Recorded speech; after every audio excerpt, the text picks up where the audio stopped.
C'est bon à savoir, les chiens préférés des Français. Selon un classement qui vient de paraître, eh bien, il y a le top 3 de ces chiens pour 2023. Petit 1, c'est un berger australien. Voilà, bon, je ne sais pas si c'est le bon abonnement, mais en tout cas, c'est pas mal. Un 2, c'est un Golden Retriever. Et puis 3, c'est un Bull Terrier Staffordshire. Nous sommes avec Patrick Di Giusto, qui est éducateur canin passionné, comportementaliste, autodidacte, et qui vient d'écrire un roman, d'ailleurs, Rêve de chien. Bonjour à vous. Bonjour à vous aussi, Patrick. Bonjour. Alors pourquoi le berger australien domine ses compagnons-là et le chien préféré des Français selon vous? Qu'est-ce qu'il a comme particularité? Alors, il a beaucoup de particularités, effectivement. C'est un chien de famille. Il s'adapte très bien dans la famille. Et de par ses qualités, il est très à l'écoute des humains. Ouais. Donc, c'est un chien qui sait s'adapter à toutes sortes de circonstances. Il peut vivre en ville comme à la campagne. Bien entendu, il demande beaucoup d'activité. Donc un maître sportif ou des enfants très actifs serait un atout pour lui. En plus, c'est un chien de taille moyenne. Donc, comme on dit, ni trop grand ni trop petit. Donc c'est vraiment le chien idéal à ce niveau-là. Et il a la particularité d'être beau, même si c'est pas ce que je mets en avance, bien entendu. Ah bah quand même, c'est important quoi aussi, l'esthétique, bien sûr. Les Français, ils préfèrent les gros chiens, les chiens de taille moyenne ou les petits? Je dirais que les Français préfèrent les chiens gentils. Ouais. Donc, le berger australien est vraiment gentil.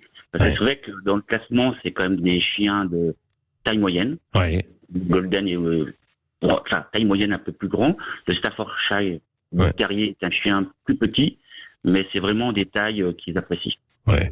Qu'est-ce qui pousse les gens, selon vous, qui êtes comportementaliste, donc, à avoir un chien à la maison? Un chien, ça les raccroche à la nature. C'est un animal qui leur rappelle un petit peu la liberté. Ouais. En plus, comme on a un chien de berger en tête, ça fait penser aux grands espaces. Ouais. Et ça peut faire rêver. Voilà, c'est un chien de compagnie qui est très agréable et qui fait rêver.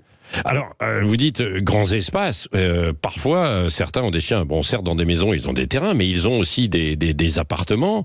Est-ce qu'on peut avoir un chien dans un appartement, Patrick Di Giusto? Tout à fait. Un chien peut très bien vivre en appartement s'il a deux choses très importantes, à savoir la présence de son maître, le plus possible, et s'il a des activités extérieures. D'ailleurs, un chien est plus heureux en appartement avec son maître que tout seul dans une grande cour. Eh oui. Non mais ça c'est intéressant. Et puis parce que vous êtes éducateur, etc. Comment on réussit à s'imposer, à se faire respecter par son chien alors? Le bon exemple d'un bon maître, si je puis dire. D'une bonne maîtresse. Hein. Oui, d'une bonne maîtresse, tout à fait aussi. Mais un maître confiant, qui a confiance en lui et qui a confiance en son chien. Ouais. C'est-à-dire, il faut vraiment s'imposer en douceur. Ça marche très bien.